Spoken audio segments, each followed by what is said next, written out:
Sawadee-ka, welcome to my channel. We're about to make some delicious Thai tea, so pop that like button and pop an apron on because this stuff stains. Let's do this.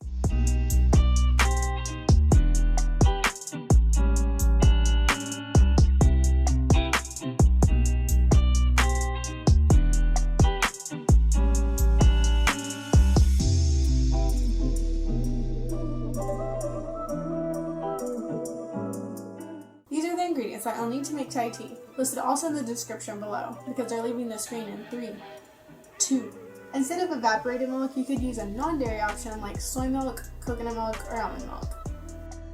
The first tip I have for you is if you're going the non-dairy route, just be aware of sweetness. Because you probably won't be using the sweetened condensed milk, you'll need to add more sugar. The sweetened condensed milk not only adds creamy and richness, but also sugar, like a lot of it.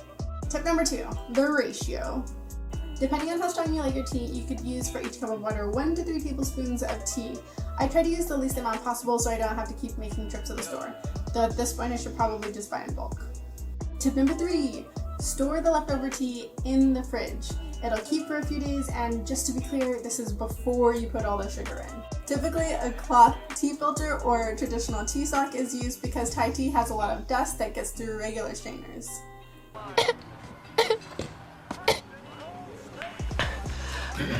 I think I'm getting the black lung, Bob.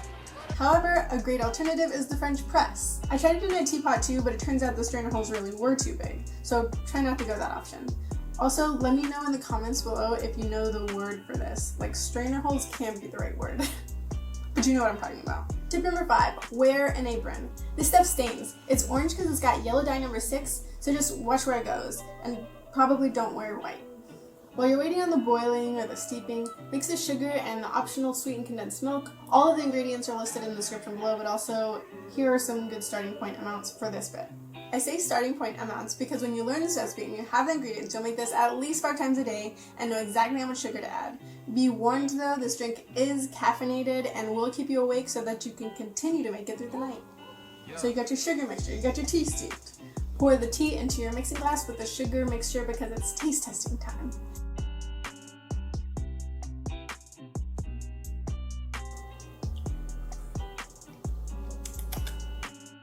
You want it to be a little sweeter than you like right now because you're about to pour it into a glass of crushed ice, which will immediately melt and thus water down your tea. The final touch is to add your evaporated milk or non-dairy option, making it aesthetically pleasing as well as delicious and nutritious.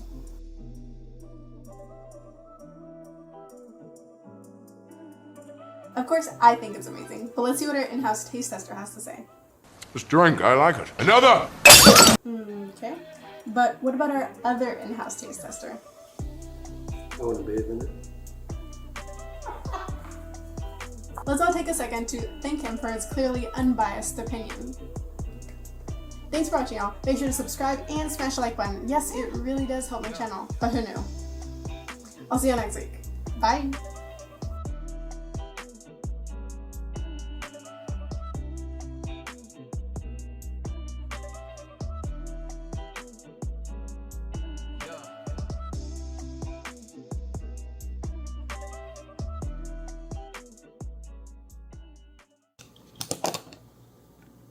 Oh my god. It's magnificent. I wouldn't drink anything else. And the rest is for me. I get to drink this all. Typically, it's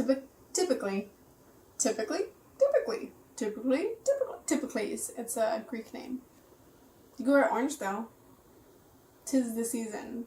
Not to be jolly, but to wear orange. Probably just drink 1 a day. To start.